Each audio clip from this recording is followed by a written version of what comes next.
Coming up next on the CHGO Cubs podcast presented by Toyota, Pete Alonso bolting to the American League. Will the Cubs be indirectly impacted by today's big signing? And Michael Busch is going to get more at-bats next season. We're locked on with Sam Olbur. It's CHGO Cubs next.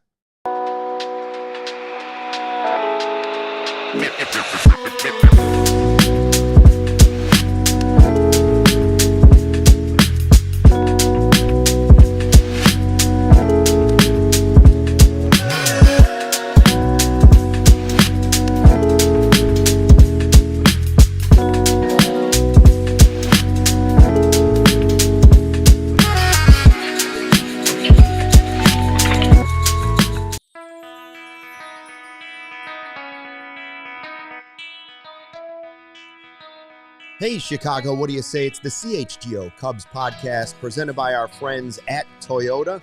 It is Wednesday. It is cold. It's getting colder. Yes. And we're still waiting for Cubs moves. This sounds like every other winter we've had here. Luke Stuckmeyer, Joey Christopoulos with you. Sarah running the ones and twos today. Go Cubs. And right now in our green room, back in a little screen somewhere, Sam Olbur from Locked On Cubs is ready to join us in just a second. Before we get to him, though, I want to tell you about the Sick Drip, the new merch that we got, the new hats that have jumped into the store here. Dropped. We got a Bulls one, we got a Blackhawks one, we got the white one with the black brim, and then was that the Admiral one? Is that what we call that? The Admiral, maybe?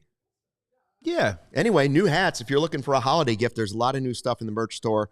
Go ahead and check it out. Let's just get right to Sam. Please. Before we get into this, we are going to talk about Alonso. We're going to do a special thing after we talk to Sam about picking 5, right? And say, okay, is the trade path better or the signing path better? We'll figure it out. But first, lucky to have Sam Olbur on from the Locked On Cubs podcast. We had him. He joined us for a watch along during the season, and we had a good time. And people say, well, why would you have competing podcasts on? And Sam, I say this. It's because we're one big Cubby family. And Sam, we share something in common with Locked On Cubs. Neither podcast nominated by Golden Globes this year. The best podcast this year. How are you taking the news? So we say to the Golden Globes, again, screw you. You're nothing. We don't want your Golden Globe. Keep it. It's not an Emmy. It's not an Academy Award. It's not even a People's Choice Award. It's a crap award. We don't want to be nominated. Well, I saw the Spotify top 10, and I just think we were 11-12. Hey, that's all right. You're Notre Dame? Yeah. Right. We were just 11-12. They didn't put us in the top 10, but they put us 11-12. But no, cool. It's good to be on, guys. I appreciate it. I really don't look at any of this stuff as much competing or anything like that. It's good. I listen to you guys all the time when I can. Especially it's nice too because during the off season, we typically record in the evening. So if I'm working or something, I got you guys during the day. And then I shift to Cubs mode at night. It balances it out. But yeah, you guys do a great job. It was nice getting to talk to Joey a little bit on Twitter and or X, whatever. So yeah, let's rock and roll. Yeah, you do it at night so you can just say, well, that didn't work for him. Well, no, it's a great point though because I record during the day and I'm a fan of you and Matt's show. Yeah. So I mean, it works out where the idea is, I think, like if we are going to have a Cubs ecosystem or a Cubs universe, at least we're providing content for people all throughout the hours of the day. Yeah, and there's no reason why we can't be friends in this whole thing. So that's why it was great to have you on. I bet a lot of people that at events and stuff that where if you have Cubs stuff going on 12, 14 hours a day, they will listen every hour. Doesn't matter. As long as it's good content, you know? I hear it. All right, so let's get to it. Pete Alonso, not somebody that was ever on the Cubs radar. Like, the Cubs are going to add Pete Alonso. Maybe a couple of years ago, that rumor was out there a little bit. But 5 years, $155 million to go to the Orioles. Jeff Passan was the first one to break that story at the winter meetings. I'm looking more, and by the way, they're still looking at Framber Valdez. And you look at what the Blue Jays have already done in that division, and I just think there's a possible trickle down. What do you think, Sam? Like, I look at it and say, okay, the Mets just lost Edwin Diaz and Pete Alonso in like a 24-hour period. They can't present that to their fan base. Who are they going to spend big money on, and is it a Cubs target as well? Yeah, it's a great point. My off-season gauge right now has been very just kind of cynical just because I feel like so many of these teams, it's not just the Cubs, the Mets a little bit, the Yankees, Red Sox for sure, are just looking at this like a business, and not as much of a, hey, let's go get players. But yeah, I agree with you. The Mets with their money and Stearns, probably my guess is they would shift to two things just off the top of my head. Bellinger, which I don't think that really impacts the Cubs too much. Or maybe they just say, all right, this is a really bad look. We got to go overpay for Tucker, or at least be in those sweepstakes. And again, I don't think that affects the Cubs either. The thing that would affect the Cubs would be, that free agent pitching market. Now, would they overpay a guy like Amai, or King, or whatever? Like, I haven't listened to you guys the last week or so. Are you guys pretty much locked into those three in terms of the free agents? Amai, King, and Gallen? Is that what it feels like? Are there more? Look, Amai is so intriguing, right? Because especially when these guys come over, I'm not going to sit here and start pretending that I've watched every pitch of him, right? We can only watch so many YouTube highlights of him striking out guys and start projecting of who he's going to be. And when you talk to scouts, you're saying that this guy could be a top-end guy. And there's other scouts, too, that worry that he could be a 3-4 based on what they think in terms of the flatness of that fastball. So, in my opinion, for me, it's all coming back towards, look, the AAV of that $30 million, right? Now, Gallen's going to be close to maybe the Bob Nightingale. Maybe he's closer to the 22. We'll see what happens. Michael King feels closer to the 25.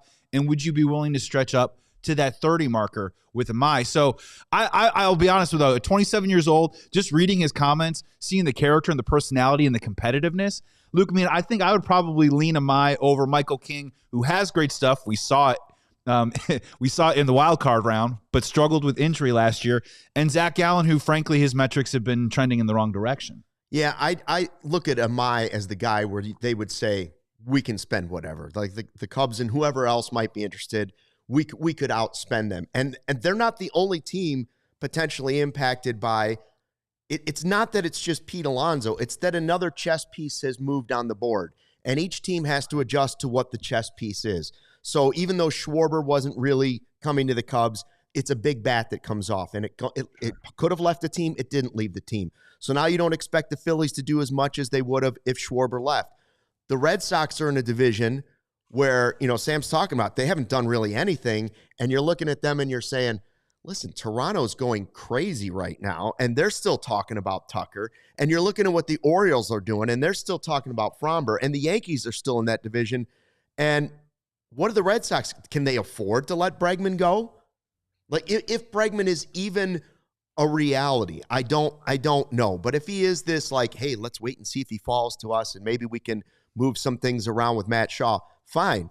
But how are the Red Sox going to let a bat like that leave their offense in a division that is just loading up to the point where they look like mini Dodgers, right? There's the Dodgers and then there's these mini Dodgers over here. Not for the mini Ditka thing, but you know what I'm saying? Like, sooner or later, the big boys have to play, and the Red Sox and Yankees and Mets are going to have to start at least adding something. You can't go to your fan base and say, we give up to those teams. And that seems to be what's happening, Sam. Like, there's choices, right? And I don't think every team gets to get everything that they want. As a Cubs fan, I want Amai and Bregman. That doesn't seem to be in the cards, right? So for me, longtime listener, first-time question to you, are you more in the Bregman camp, or would you like to see that high-end starter like Amai? Because I just don't – in Cubs reality, I don't know that they can bag both of them, if that makes any sense. Yeah, and so yeah, I did an episode actually for today on Bregman. So my first answer would be both, even though I know that's not possible. Like I actually think like there's a world where I think they could sign Bregman and then sign like Gallen or King or somebody like that and call it an offseason. In terms of the big names, obviously they got to fill out their bullpen and things like that. But yeah, the Bregman thing's interesting. I just to rewind on what Luke's saying, because I think Luke's making a great point that I actually haven't thought of, is that Alonso going to the Orioles and not going to one of the bigger teams, right? That's what you're saying. So now it's like we're waiting in line. It's like, okay, well, the Mets got to go first. Are the Red Sox going to go first? The Yankees still have to, do these things. So I hear you on that. It would have been nicer to go there. I think the good news is that, well, I shouldn't say this is good news. This is the wrong way. the news is that we're not really in on Bellinger or Tucker. So like those are going to be two names that fall that don't impact the Cubs. I think it's the three pitchers that we named and now Bregman. I would say I'm indifferent with the Bregman thing. I know that sounds crazy. If we bring him on, great. I think Counsell made a good point yesterday about, hey guys, don't forget we were really healthy last year in the infield. So, you need an extra guy.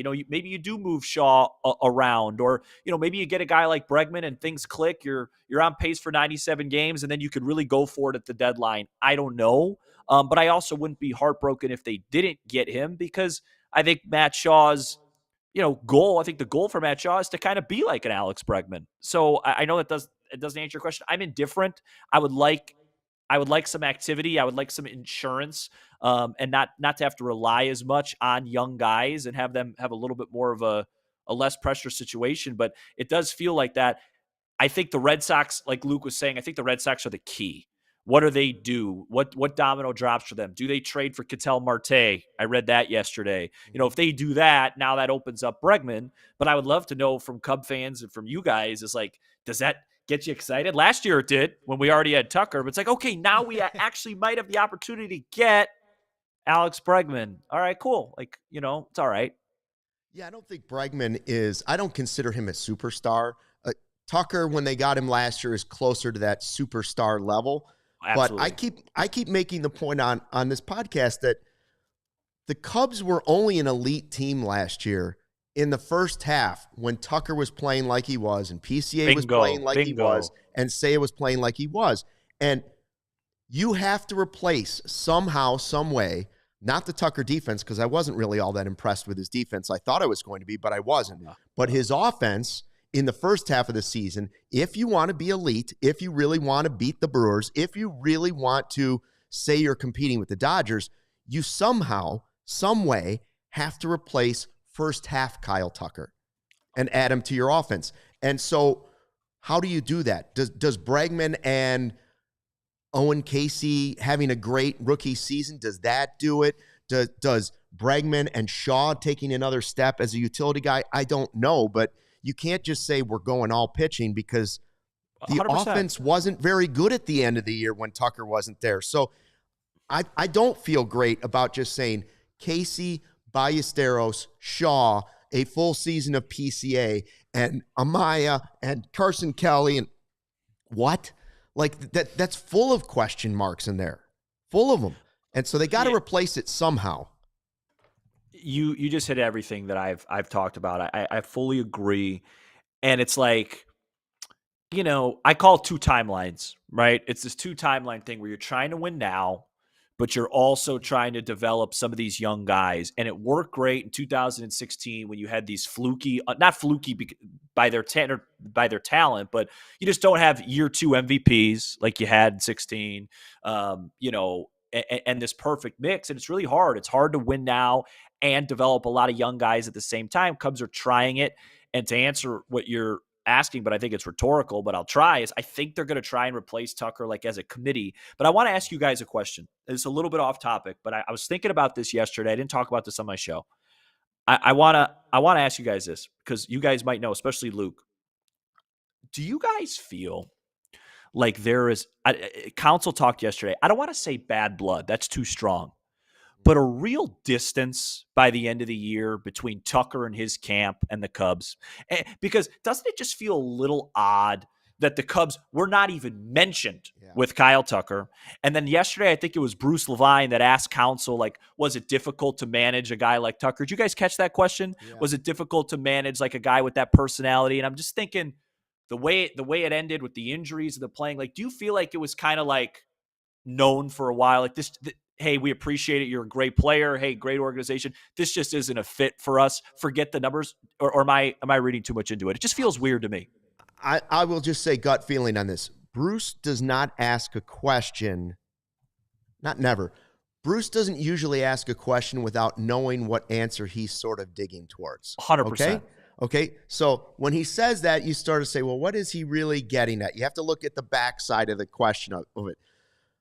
I felt like there was a separation during the season when it was, why aren't they putting this guy on the injured list? And it was the whole broken finger thing. Why didn't they say that his finger was broken in the first place? Why didn't they just say it in the first place? Because then it's the player saying, I don't want to go on the injured list. And then that's a bad look. And then it's a fight back and forth. I thought the Cubs would at least make an offer to Tucker. It doesn't even sound like, doesn't even talk like, he's not even in a conversation. Right? It's fascinating. I like when Counsell already talks that Tucker's in the past tense. I just thought, I knew they weren't going to get him back. I just thought there'd be like a half-hearted, hey, Cubs offered 5 for 170, and we like Kyle Tucker. There's nothing. Yeah. High AAV, little opt-out. We tried. Stay here. Exactly. You like it here. Something along those lines, and it never happened. We got to take a quick break here, Sam. On the other side, I want to weigh on this too as well, because I think it's a fascinating thing that will make a fun bar conversation for years to come of like, what happened here? But first, let's take a break here on the CHGO Cubs podcast presented by Toyota. Toyota-thon is on, and Joey, you got to get them while the getting's good. Score value on the versatile RAV4. We've been thinking about getting a new family vehicle. RAV4 would be a good choice, America's #1 selling vehicle. Or could lug the kids around in the Tacoma, their rugged weekend warrior.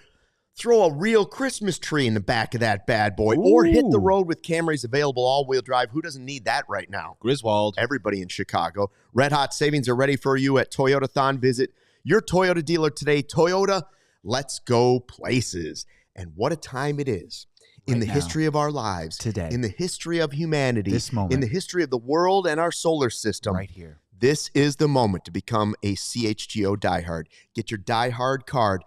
Instant credibility around the world. Get access to our exclusive written content, free t-shirt, plenty of discounts on merch and events, and of course, access to our exclusive CHGO Discord Lounge where we all hang out in our underwear and talk Chicago sports.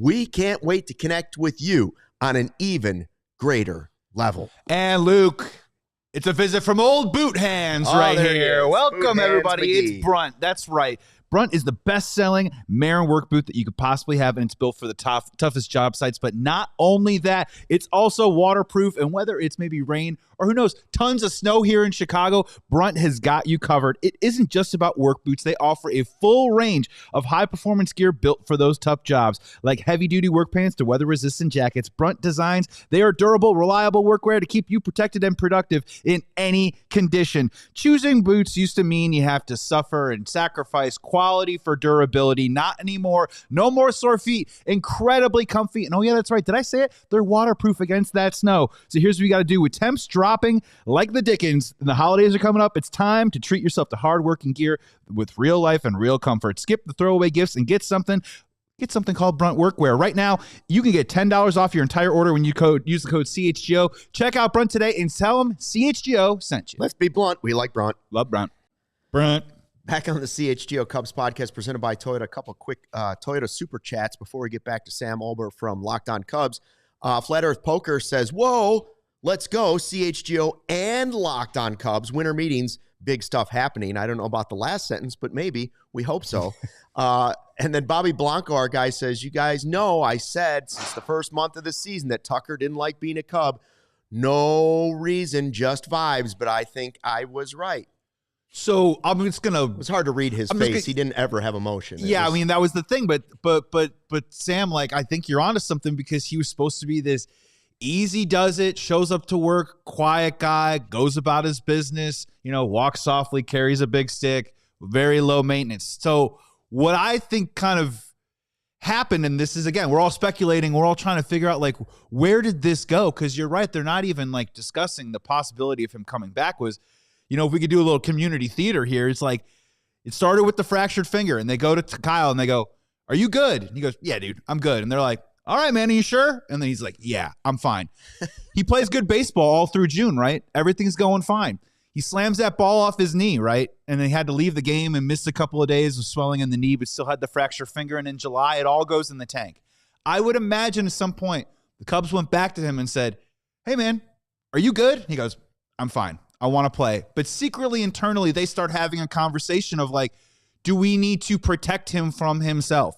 He is so important to this team that we need him not at the 70 or 80% that is at. We need him at the 100%.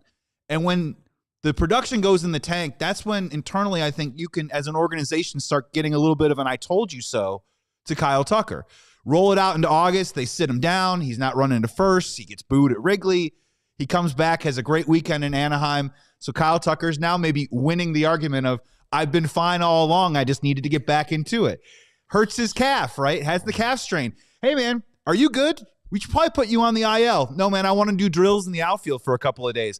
And it's this back and forth of the Cubs passively trying to appease Tucker, who they want to probably keep around, hopefully at their price, and a guy in a walk here who says, I'm good, I'm fine. And unfortunately, the production tanked, and then it turned in, I guarantee you, they were probably like, Kyle was like, I want to go to Florida to check out my calf.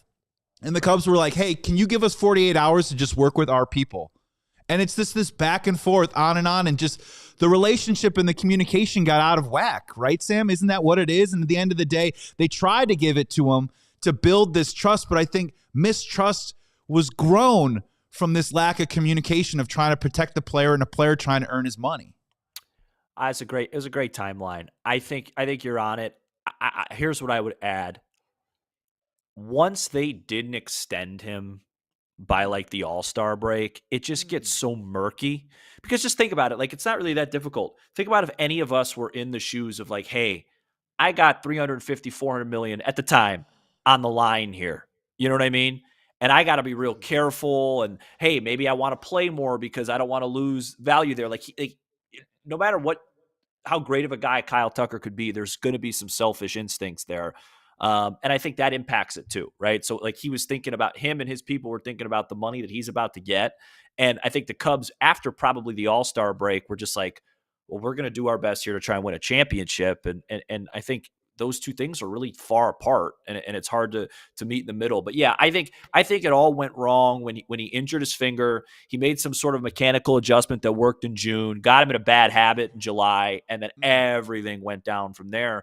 And it just feels like I've just never seen anything with I'll use quotes, big market organization, but it's still the Cubs. It's a major franchise and a potential superstar type talent. And it's just like, all right, see you later. Now we're not even at the table. We're not even, no, we didn't even make an offer. It's just, it just feels like a mutual breakup that was in place for a while. And to Luke's point, man, what would first half Kyle Tucker have looked like in a Milwaukee series, right? What would first half Kyle Tucker and then first half Kyle Tucker with first half Pete?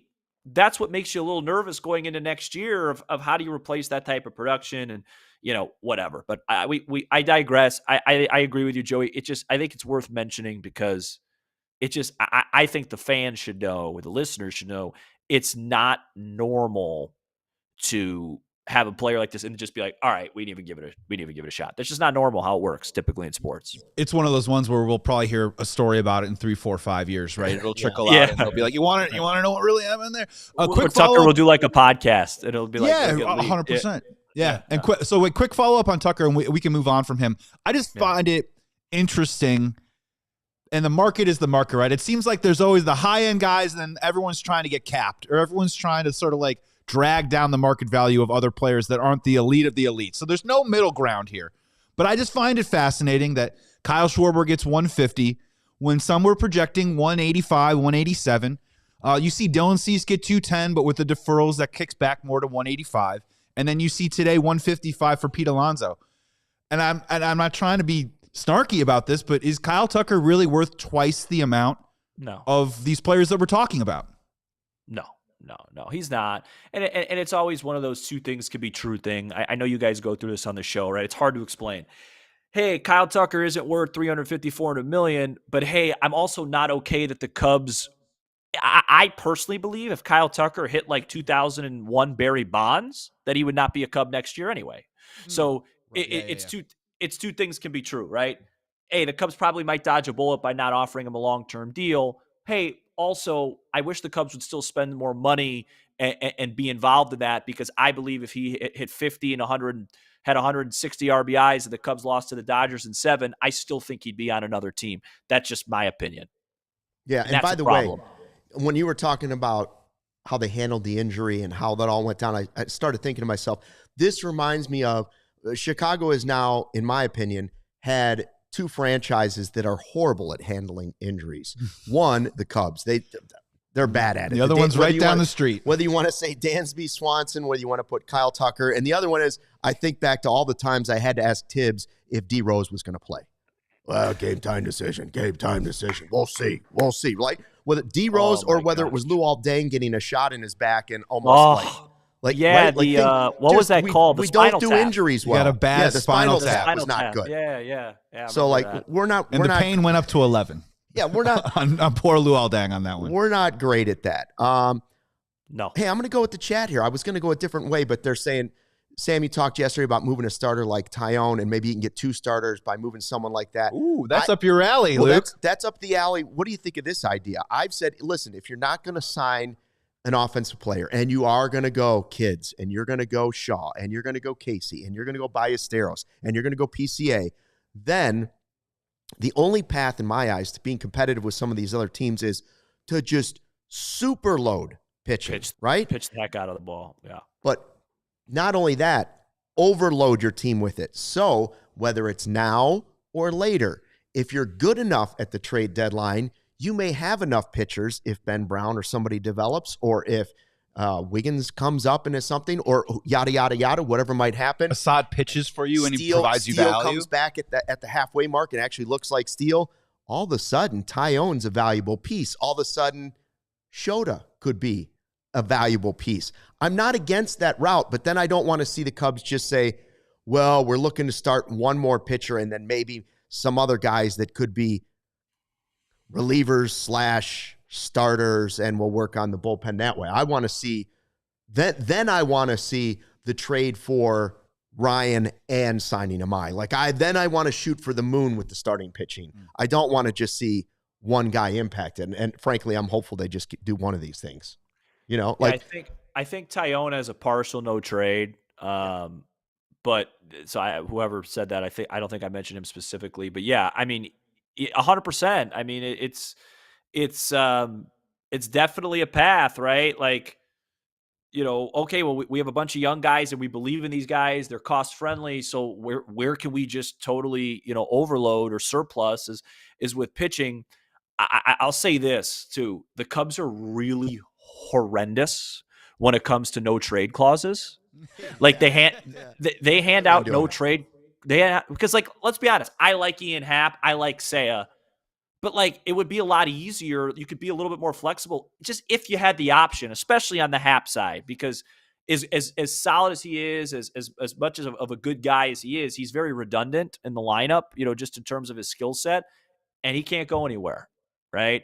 And I don't believe you should be giving no trade clauses to anybody on your team unless they are, there's probably 5 guys in the league I'd give a no trade clause to, Judge, Ohtani, Soto, Witt, you name it, right? We don't have any of those guys.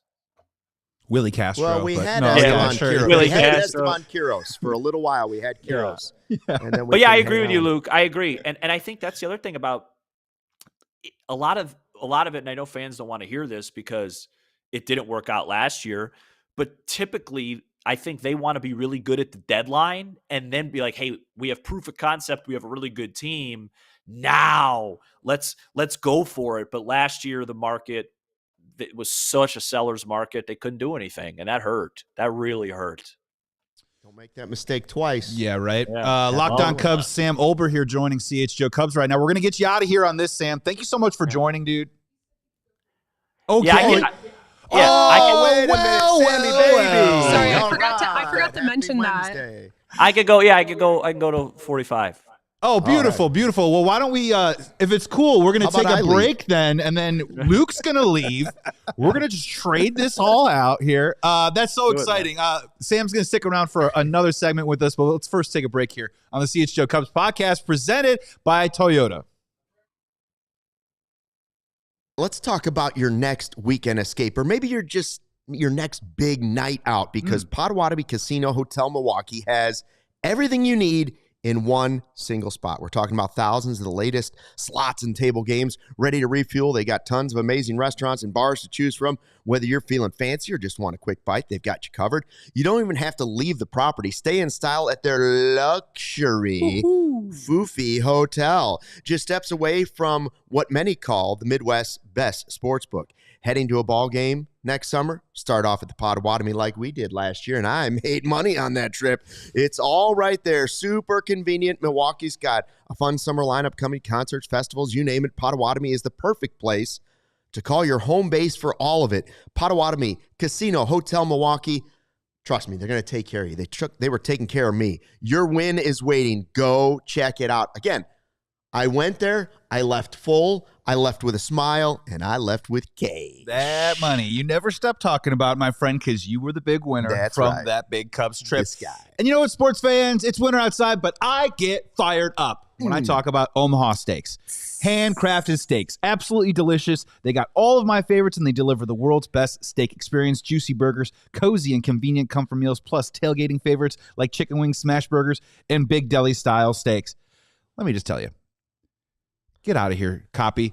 I personally get Omaha Steaks delivered to my home, and let me tell you right now, from the apple tartlets to the Yukon potatoes, the juicy burgers, the hot dogs, it's absolutely incredible. Every time we bite into it, my wife goes, "Am I a Omaha Steaks fan now?" And I go, "Honey, I think you might be." Omaha Steaks has been America's original butcher since 1917, a family-owned company with over 100 years of expertise and industry experience. So head on over to Omaha Steaks right now. You'll get 50% off statewide during their Red Hot sales event, and you'll get $35 off if you use the code CUBS, CUBS, and tell them CHGO sent you.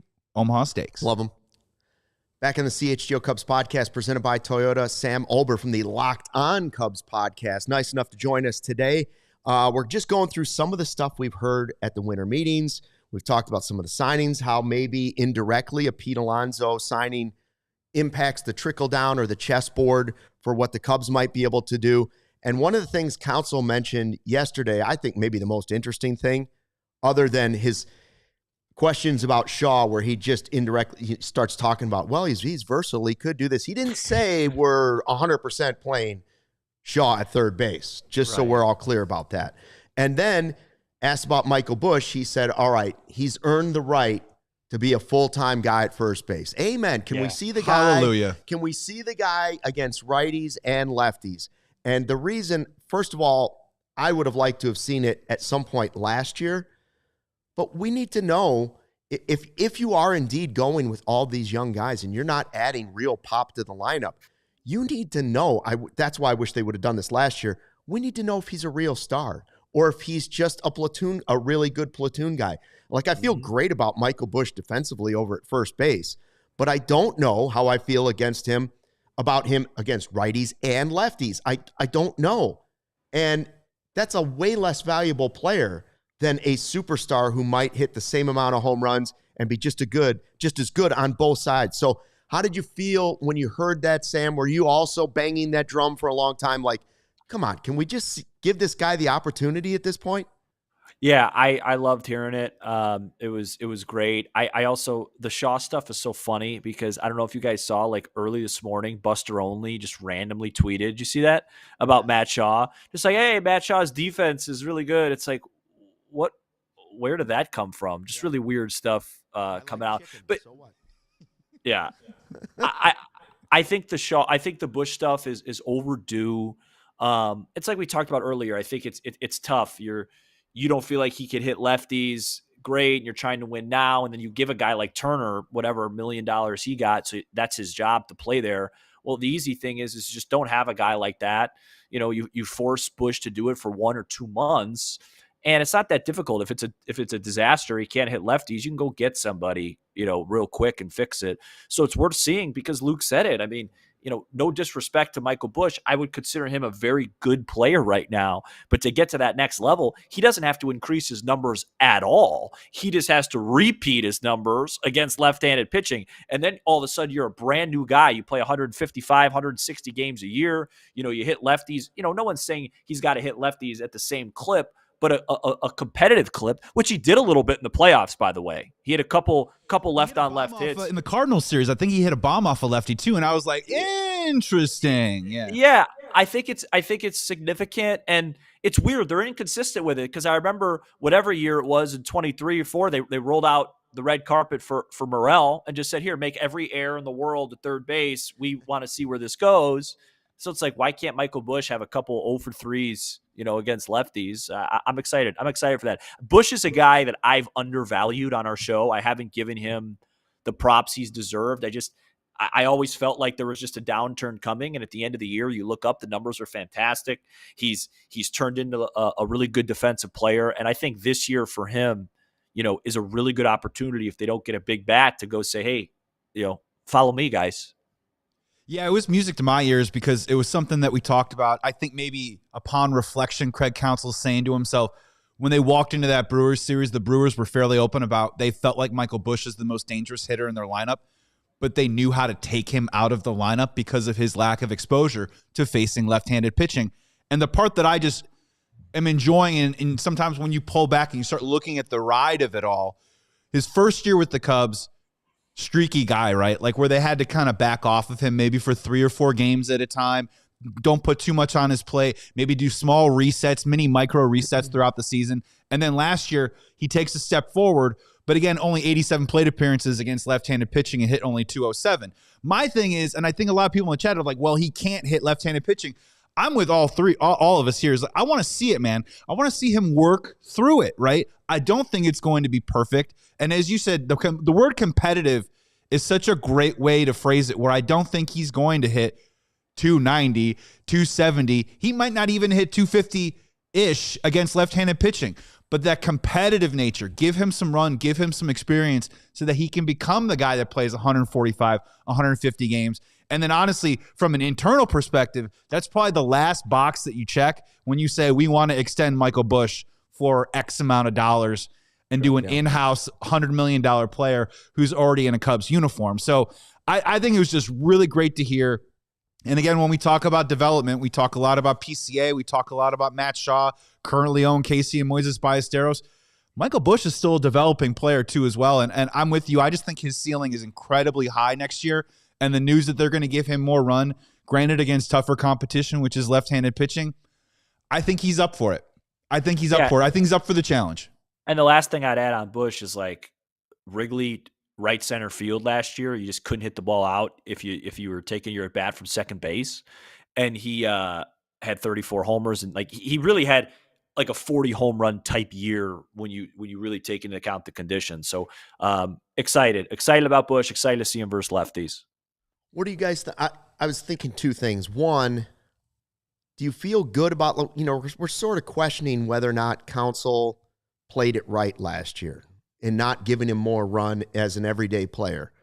Mm-hmm. But overall, I do feel like in his defense, Counsell has actually done a pretty nice job with young guys, in my opinion. Like, he handled Palencia great. I think he sparked him at the end of the season, bringing him back from the injury and being like, you're not the closer yet. And I think he did a nice job with Shaw. They just said, listen, you're not ready, come back. That seemed to work. And while I wanted to see more at-bats from Busch on both sides, I can't argue with the results, right? Like, what he was doing was helping the Cubs win, and the player was continuing to get better and better as a player. Now, is this the next step in the way he believes the evolution of Michael Busch should go? Maybe. I gotta trust the guy. He knows way more about baseball than I do. So even though I was against it, I did understand that this is the path he saw for making Michael Busch the best all-around player. So now my question off of a tangent is, of the guys that are young right now, Gary says it's not just all young players. No, I'm just saying that right now they're counting on a lot of young guys either redoing what they did last year or maybe even taking another step. And so if it's Shaw, if it's Casey, if it's PCA, if it's Busch, which of those guys do you think will end up being the best major league player?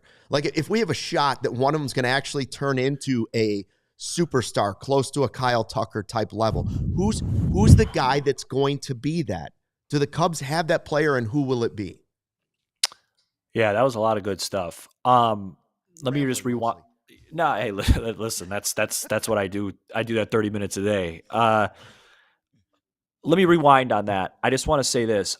I don't think once Jed decides he wants Justin Turner, Counsell has to platoon him at that point, right? Like, that's why Justin Turner's on the team. So I don't like what did they give Turner, like $6, $7, $8 million, whatever it was. you can't. They didn't give that for him to just be a pinch hitter late. It was hey, you're going to get some at bats at first. So I don't think that's as much Counsell. I think Counsell's done a tremendous job with Pete. I really do. He's not an easy guy to manage. It's very biasy, where it's like you got to let. I have this saying with a lot of athletes. I use LeBron James is the best analogy. I know we're on a Chicago show, but it's the best analogy. There's a lot of great players, and I think Pete's the answer to your question, to answer which one's going to be a superstar, although I think Ballesteros is going to be a really good hitter. The thing that makes you great is also sometimes the thing that limits you. And the LeBron James analogy is, hey, he's this great passer, right? He gets everybody involved. And then how many times have you seen him late in the game make that pass? And everyone goes, well, Jordan would have hit it, right? Jordan would have hit that shot. And it's like, well, that's what makes LeBron, right? He's a passer. Pete, what makes Pete so special off the field is that he's a really emotional guy. He's into it. He holds himself accountable. But sometimes it's like, he whips the helmets. It gets a little bit fatiguing. That's a hard thing to manage. And I think Counsell's managed him really well and let him be himself. And I think we've watched him over the last 2+ years just grow. And I think Counsell's really good at that. And I think the key is, to answer your question, I think it's Pete, because Pete has the ability to just put it all together. I think Ballesteros could be a really good hitter. I think Busch has the ability to be really, really good for a long time. But the ceiling that Pete has, if he could just figure out how to attack the pitches that he wants to attack and just be selective enough to where he keeps pitchers honest with the defense that he can play in center field. The first half of the season, as great as Kyle Tucker was, it was PCA's team. Yeah, I completely agree. I mean, we would talk about last year, like how they were giving Kyle Tucker a hard time about not going after a fly ball in right field. I forget what the game was. And I contended that I think he heard the footsteps of the galloping horse of Pete Carl Armstrong, right? Like, he's so fast, he covers so much ground that the guys around him maybe are thinking twice of like, maybe Pete's only 3 steps behind me. Also, conversely, at the plate, I think there was that stretch when he was white hot. He was hitting balls out of the ballpark at his eyeballs and at his shoes. The Peralta homer was crazy. Right, and it almost turned into his detriment, because he was like, that's what I'm saying. I can do anything. But then baseball is this humbling way of kind of recorrecting and course correcting on that. So I'm with you. I wanted to ask you also, we were talking about Counsell here too, a couple other tidbits that Counsell kind of dropped yesterday. So I kind of want to ask you a buy or sell of what are you probably buying into more out of these two options. One, not the production or the expectation, because I know he's a friend of the show of Locked On Cubs, but Craig said don't count on Justin Steele for opening day, but targeting the first half of the season. Are you buying that for a timeline of his return, or are you buying what Craig said about he was getting Shota's back and saying how optimistic he was, that they identified some of the issues mechanically that happened to him in the second half of the season, and that he was really excited to see what Shota brings to the table next year? Are you buying a bounce back from Shota Imanaga, or are you buying actually seeing Justin Steele in the first half of the year, which would put him slightly over that 12 to 18 month TJ turnaround time? Can I buy both? It would be nice. Sure, nobody else is doing it around here. Somebody will buy. The Cubs hey, Tom, I'm open up my wallet. I had pizza last night. With the Shota thing is that, like, he went from singing in the shower and all of us loving him as a fan favorite to we see people in the chat saying, get him off of my team because he lost it mechanically in a series and we couldn't use him. You know what I mean? So the leg injury. Yeah, Craig going to bat for Shota, just in my opinion, feels like a little bit more something than I just want Justin Steele to be healthy. Like, whenever he comes back, I want him to be Justin Steele. But Craig going to bat for Shota, I just felt like there was a little something there where we're internally, I think they believe that we're going to get closer to the first 1.5 years of Shota than the second half of last year's Shota. Yeah, I 100% agree on Shota. I think it got overblown, and understandably so. It's the biggest game the Cubs have played since 2017, Game 5 in Milwaukee. It's his turn to go, and you don't trust him to go. That stinks. But I think he's going to rebound from that. I think he's a competitive guy. I think he's a prideful guy. I don't think – I agree. I know people are probably like, why are these guys agreeing so much? I agree. I disagree with what you're saying. I think he's going to bounce back. I think he's going to be very productive, and I think we'll look back and go, all right, $22 million, he was fine. as far as Steele's concerned, and yeah, I mean, he's come on the show a bunch of times. No inside info here. This is just what I'm saying. He'll be back in the first half. I really believe that. He did say on our show when he comes back, he's gonna have a pitch count. You know what I mean? Sure. So my guess is you'll see him.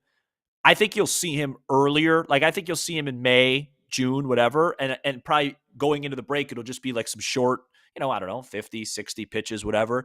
And then my guess is by the second half, if everything goes well, the Cubs are playing well, then you're going to see like the full version of him. That's my guess. But I definitely think you'll see him in the first half. He's been posting videos of him throwing and all that stuff. So, and I think that's why the pitching stuff's fascinating, because if all goes well, let's say just in a hypothetical world, let's say we sign Michael King. Okay. Let's say that's the pitching move.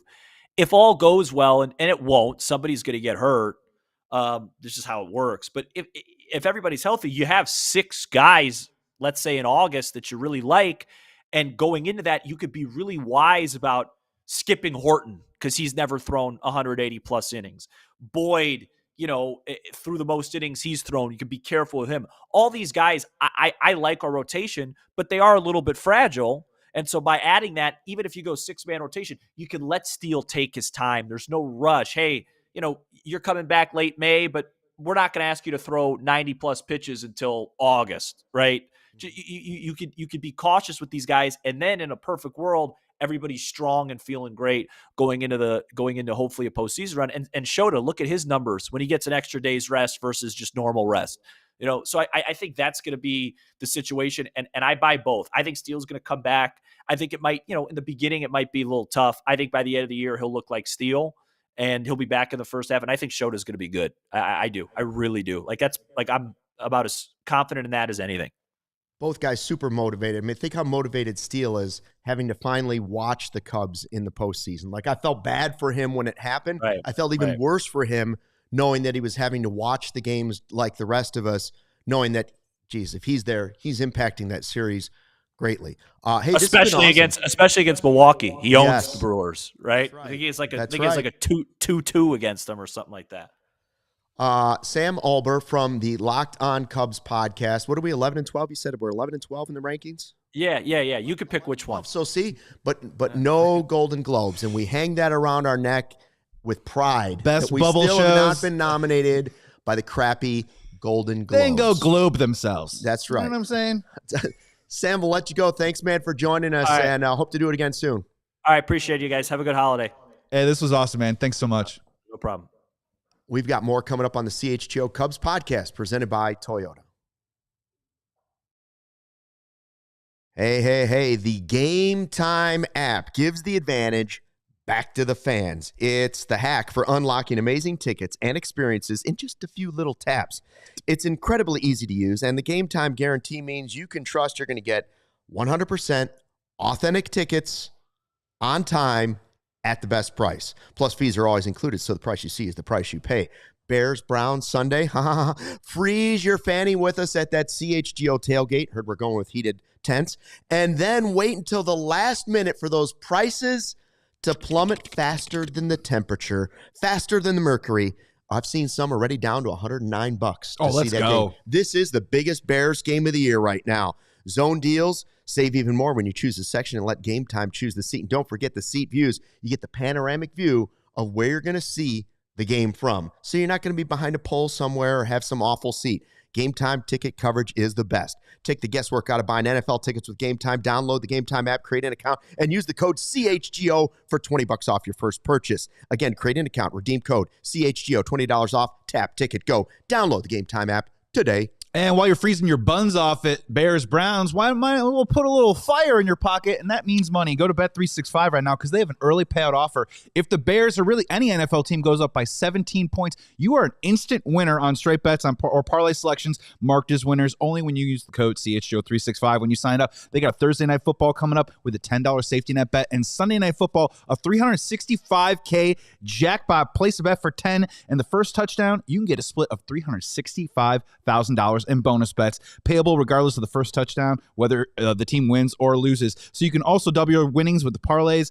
on Bet365 100% parlay boost. And right now, new customers get $150 in bonus bets when you bet $5 win or lose. All you got to do is place a bet for $5. You'll get $150 in bonus bets, whether it wins or loses, totals, player props, futures, whatever it is.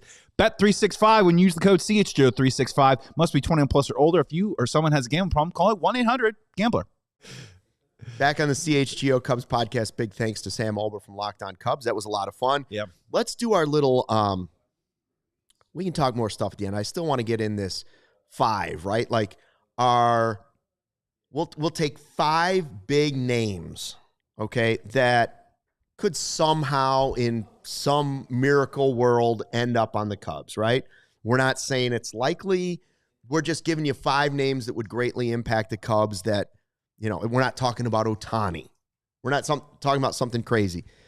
And then whether or not... Like Schwarber, God forbid. Yeah, and you obviously attach it to, okay, that's a trade or that's a free agent signing. Because in my mind, it's always better to do the free agent signing if you have the money. They do have the money. They just don't want to use the money. I don't know if they have the prospects to actually do some of the things they want to do, but I also don't want them to prospect hug and hold on to Alcantara too long to all of a sudden he's out of options and you don't have anything. That's where we're at. Well, right. And, you know, if we're going to talk about Alcantara in a trade, how much value does he possess now? I don't know. I wouldn't put him in a category as much as he would have a year ago. Right. I don't think he can headline a trade anymore. No. I think you can still create a structured package with Owen Casey as a headliner. Moises Ballesteros as a headliner. Even Matt Shaw, if you wanted to go that far. But Kevin Alcantara, he's probably now turning more into that throw-in. And which is unfortunate, right? Because at least 2 years ago, you could sell on the raw power and the tools and the, you know what I mean, the hit toolbox to possibly get a deal done. But unfortunately, I think that time is coming past. All right. Look, you know what? I always want to say Imai is number 1 for me on the top of the list. But Joe Ryan would be even higher for me in that case, because even though it wouldn't cost money, Joe Ryan, I know, can do it at the major league level and would be awesome on the Cubs. But let's start with the 2 names Gary wants to start with, okay? Gary Ross. Oh, there we go. Super fan. Locked in over there. He says Bregman and Cabrera. Let's put Bregman and Cabrera. These 5 won't be in any particular order. Mm-hmm. Bregman. Obviously, Bregman is a free agent signing. You don't have to give up prospects to get him. You just got to spend money. All right, so there's one for free agency.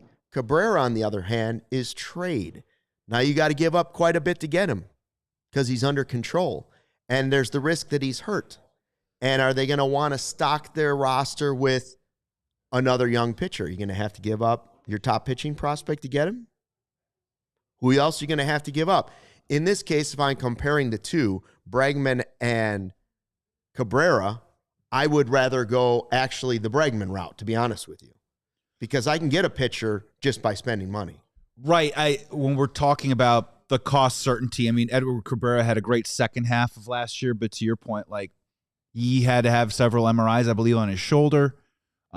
He's had shoulder impingement like 5 times in a couple years. Right. So in terms of what is already becoming a fairly thin farm system, if you're telling me that that's what it's going to gut, I'm probably more in line with trying to kickstart.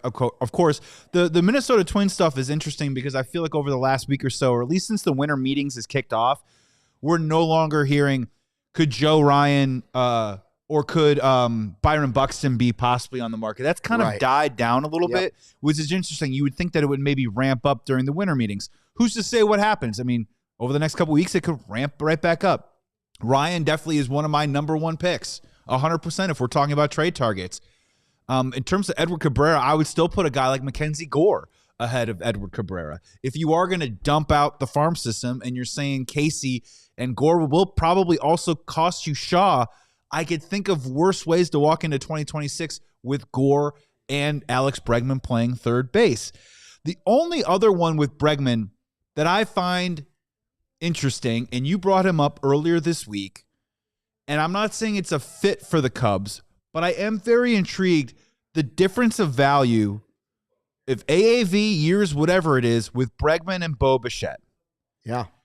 Bo Bichette feels like a guy who hasn't necessarily been hotly linked to any particular team yet. Drills velocity.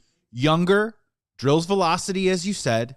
So he certainly checks the box of if you wanted to get into the game of a long-term contract with somebody, I can make a compelling argument that going with Bichette, who's a younger player that will extend through his prime, even if it is a 5-year deal or maybe he wants a 6-year deal, I could still stomach that maybe more than a 3 or 4 year with Bregman at 32 years old with a lower half that I'm a little concerned with. Not to say that I wouldn't be happy if Bregman signed, but I'm also wondering, is that another domino too, where the Cubs would wait until someone takes Bichette off the board before they get involved in Bregman? So Cabrera, I think Cabrera it would be a good addition. I don't know if I'd be crazy about it because there still would be questions and enough questions that would have me hesitant that problems are solved. There are other guys, especially in the trade market, Joe Ryan, Mackenzie Gore, that changed that.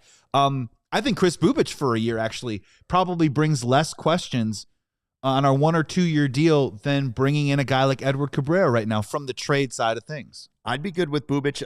The Bichette thing is interesting, but I don't think the Cubs will even go down that path anywhere because of the defense isn't as good as it is with Bregman.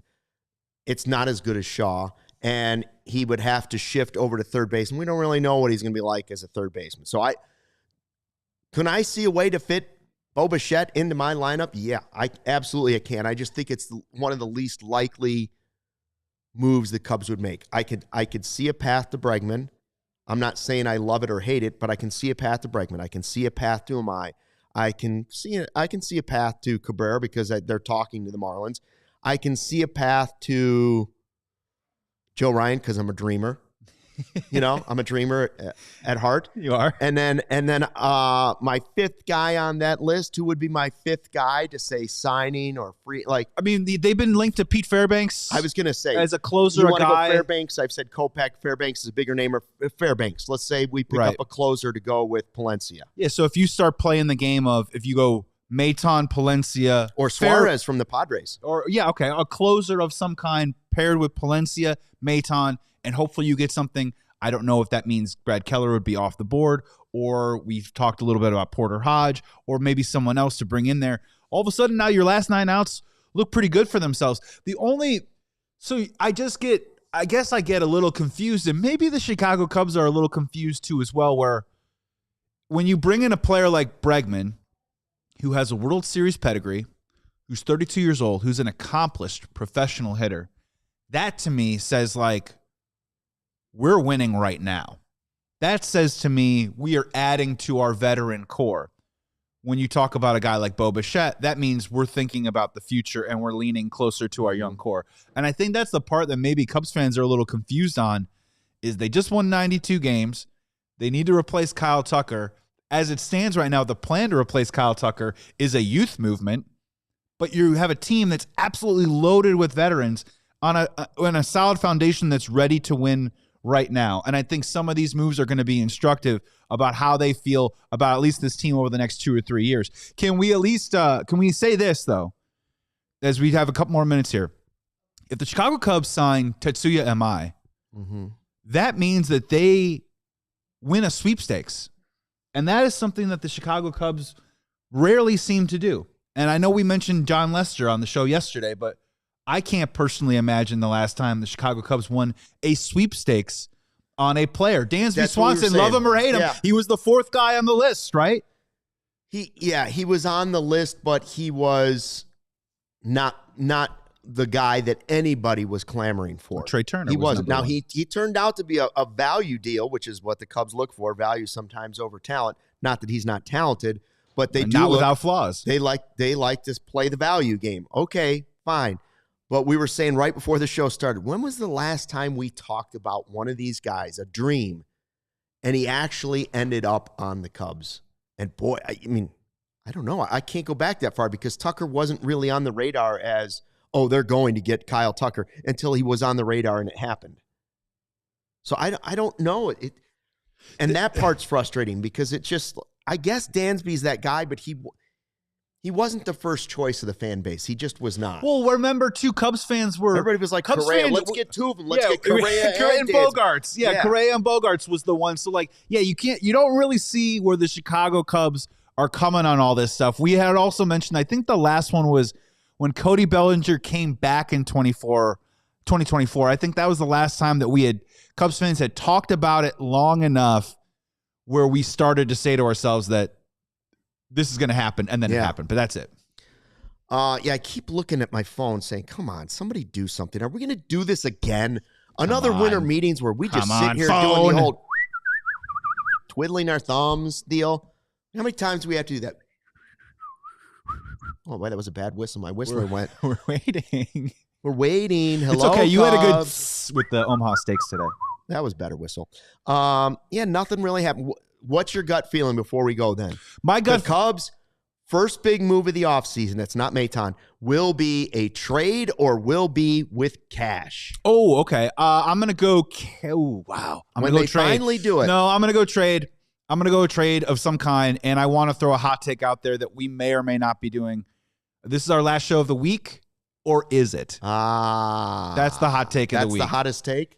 Keep out for an emergency pod, maybe, I don't know about tomorrow, but maybe Friday. Could happen. That's where I would land on that. Could happen. I think a trade might be right around the corner. I don't see them signing someone because I think that they're trying to shave the edges on the market value of what they want to spend. Man, we're going to be, whenever it happens, we'll be here. And thanks to everybody that joined us here on the CHGO Cubs podcast presented by Toyota. Thanks to our guest, Sam Olbur from Locked On Cubs. Check out his podcast as well. We are a Cubs community. Thanks to everybody in the live YouTube chat. You're part of that community well. All the diehards and sickos that we love to say hello to every day. Thanks for watching. Corey and Brendan with the show for Cubs Related coming up for sure tomorrow. Mm-hmm. We just don't know if that will be the only podcast or will there be a breaking news one. Stand by to find out. Thanks for checking out the podcast. Until next time, fly the W. We all silly like the mayor.